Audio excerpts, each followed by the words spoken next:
പാറമേക്കാവ് ഭഗവതി ക്ഷേത്രം തൃശൂർ പൂരത്തിന്റെ മുഖ്യ പങ്കാളികളിലൊന്നായ ക്ഷേത്രമാണ് പാറമേക്കാവ് ഭഗവതി ക്ഷേത്രം.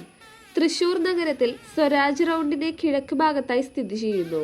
ക്ഷേത്രത്തിൽ ഉപദേവതകളായി ഗണപതി, സപ്തമാതൃക്കൾ, വീരഭദ്രൻ, ഭൈരവൻ, മേൽക്കാവ് ഭഗവതി, നാഗദൈവങ്ങൾ, ബ്രഹ്മരക്ഷസ് എന്നിവർക്കും പ്രതിഷ്ഠകളുണ്ട്. ഭദ്രകാളി, ദുർഗാ ഭഗവതി വിധാനത്തിൽ ഭഗവതിയാണ് ഇവിടെ മുഖ്യ പ്രതിഷ്ഠ. പടിഞ്ഞാറോട്ടാണ് ദർശനം. വലതുകാൽ മടക്കി വെച്ച് ഇടതുകാൽ തൂക്കിയിട്ട് പീഠത്തിലിരിക്കുന്ന രൂപത്തിലാണ് പ്രതിഷ്ഠ. വാൾ, തൃശൂലം, യമദണ്ഡ്, മണിനാഗം, ചിലമ്പ്, ധാരികശിരസ്, ഓട്ടുമണി, കൈവട്ടക എന്നിവ ധരിച്ച 8 കൈകളോട് കൂടിയതാണ് പ്രതിഷ്ഠ. കർക്കിടക മാസത്തെ ചാന്താട്ട സമയത്ത് മാത്രമേ ബിംബം കാണാനാവുകയുള്ളൂ. അല്ലാത്തപ്പോഴൊക്കെ സ്വർണ്ണഗോളകയാണ് കാണുക. വരിക്കപ്ലാവിൽ നിർമ്മിച്ച ബിംബത്തിന് 7 അടിയോളം ഉയരമുണ്ട്. കൂടാതെ വടക്ക് ഭാഗത്ത് ഉയരത്തിൽ മേൽക്കാവ് എന്ന പ്രത്യേക ക്ഷേത്രവും ഇവിടെയുണ്ട്. മേൽക്കാവിലെ പ്രതിഷ്ഠയും ഭദ്രകാളി തന്നെ. കൊടുങ്ങല്ലൂർ അമ്മയായാണ് സങ്കല്പം. ശ്രീകോവിലിന്റെ വടക്കേ അറ്റത്ത് ഒറ്റയ്ക്കുള്ള പ്രതിഷ്ഠ വീരഭദ്രനാണ്. പിന്നെ ഗണപതി, തുടർച്ചയായ മാഹേശ്വരി, കൗമാരി എന്നീ പ്രതിഷ്ഠകളും തെക്ക് ഭാഗത്ത് വൈഷ്ണവി, വരാഹി, ഇന്ദ്രാണി, ചാമുണ്ഡി എന്നീ ദേവിമാരും. വടക്കുംനാഥ ക്ഷേത്രത്തിലെ ഇലഞ്ഞു നിന്നിരുന്ന സ്ഥാനത്തായിരുന്നു പാറമേക്കാവ് ഭഗവതിയുടെ പ്രതിഷ്ഠ. അന്ന് അതൊരു ദാരുശില്പമായിരുന്നു. പിന്നീട് ഭദ്രകാളി ആയതിനാലും പ്രാധാന്യം കൂടി വന്നതിനാലും ക്ഷേത്രത്തിന്റെ പുറകിൽ പ്രതിഷ്ഠിക്കുകയായിരുന്നു. പാറമേക്കാവ് ഭഗവതിയുടെ മൂലസ്ഥാനം ഇലഞ്ഞി ആയതുകൊണ്ടാണ് തൃശൂർ പൂരത്തിന് ഇലഞ്ഞിത്തറ മേളം ഇവിടെ നടത്തുന്നത്. പാറമേക്കാവിൽ സന്ധ്യയ്ക്ക് വിളക്ക് വയ്ക്കുമ്പോൾ വടക്കുംനാഥനിലെ ഇലഞ്ഞി മരത്തിനു നേരെ വിളക്ക് കൊളുത്തി കാണിക്കുന്ന ചടങ്ങ് ഇന്നുമുണ്ട്. 1968 ദ്രവ്യകലശത്തോടെ പഞ്ചലോഹ വിഗ്രഹം പ്രതിഷ്ഠിച്ചു. 13 നിലകളോട് കൂടിയ ദീപസ്തംഭം നിർമ്മിച്ചു. ഭദ്രകാളിയായിട്ടും ത്രിപുരസുന്ദരിയുമായിട്ടാണ് ഭഗവതിയെ സങ്കല്പിച്ചു പോരുന്നത്.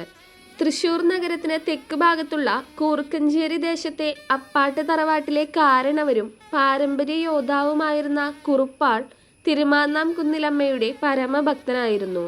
എല്ലാ മാസവും മുടങ്ങാതെ തിരുമാന്നാം കുന്നിൽ ദർശനത്തിന് പോയിരുന്ന അദ്ദേഹത്തിന് പ്രായാധിക്യം കാരണം അതിന് കഴിയാതെ വരുമെന്ന ഘട്ടം വന്നപ്പോൾ അദ്ദേഹം ഇഷ്ടദേവതയോട് നാട്ടിൽ കുടികൊള്ളണമെന്ന് അഭ്യർത്ഥിച്ചു.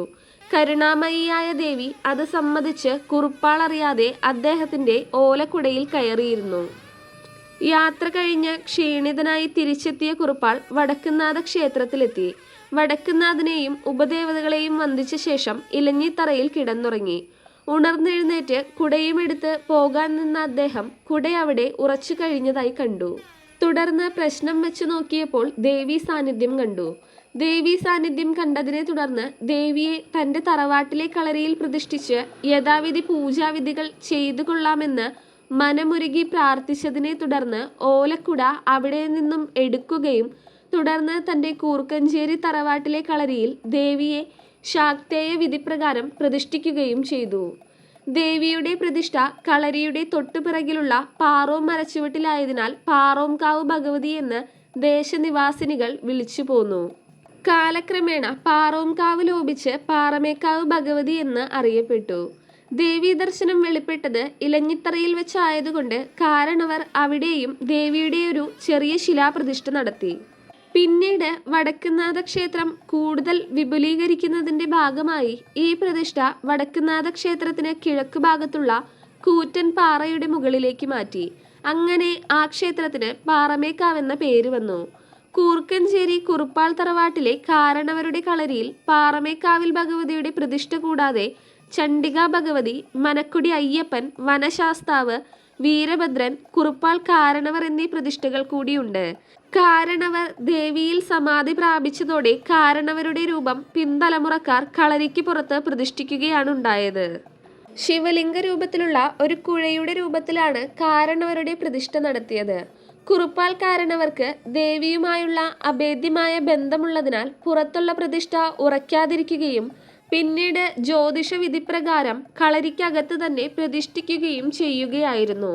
ഇന്നും പാറമേക്കാവ് ക്ഷേത്രത്തിലെ വേലയടിയന്തരം പ്രമാണിച്ച് ക്ഷേത്രകോമരം കൂർക്കഞ്ചേരി കുറുപ്പാൾ കളരിയിൽ വരികയും അരിയേറ് നടത്തി മൂലസ്ഥാനത്തുള്ള കടപ്പാട് അറിയിക്കുകയും ചെയ്തു വരുന്നു. കാലപ്പഴക്കം കൊണ്ട് ദാരുബിംബത്തിന് ജീർണത വന്നപ്പോൾ അഷ്ടമംഗല്യ പ്രശ്നം നടത്തുകയും പ്രശ്നത്തിൽ പറഞ്ഞ പ്രകാരം 1968 പഞ്ചലോഹം കൊണ്ട് ആവരണം നിർമ്മിച്ച് ബിംബം വാർത്തുകെട്ടി നവീകരണ കലശം നടത്തുകയും ചെയ്തു. 1988 നടന്ന അഷ്ടമംഗല്യ പ്രശ്നത്തിൽ ദാരുബിംബത്തിന് കാലപ്പഴക്കത്താൽ ജീർണത വന്നതുകൊണ്ട് മാറ്റാൻ നിർദ്ദേശിച്ചു. വയനാട് ജില്ലയിലെ മീനങ്ങാടി മത്സ്യാവതാര ക്ഷേത്രത്തിനടുത്ത് റോഡരികിൽ നിന്നിരുന്ന പ്ലാവ് 1994 നവംബറിൽ മുറിച്ചുകൊണ്ടുവരികയും 1995 ജൂലൈയിൽ ബിംബനിർമ്മാണം ആരംഭിക്കുകയും ചെയ്തു. 1 വർഷം കൊണ്ട് പൂർത്തിയായി. പുതിയ ദാരുബിംബം വലുതായതുകൊണ്ട് ക്ഷേത്രനടയിൽ കൂടി കടത്താൻ പറ്റാതായപ്പോൾ ശ്രീകോവിൽ പൊളിച്ച് പുതിയത് അതേ അളവിൽ പണിയുകയും ചെയ്തു. പ്രധാന ബിംബം ദാരുബിംബമായതിനാൽ ആണ്ടിലൊരിക്കൽ കർക്കിടകത്തിൽ നിറപുത്തരി ദിവസം നടത്തുന്ന ചാന്താട്ടമല്ലാതെ അഭിഷേകങ്ങളില്ല.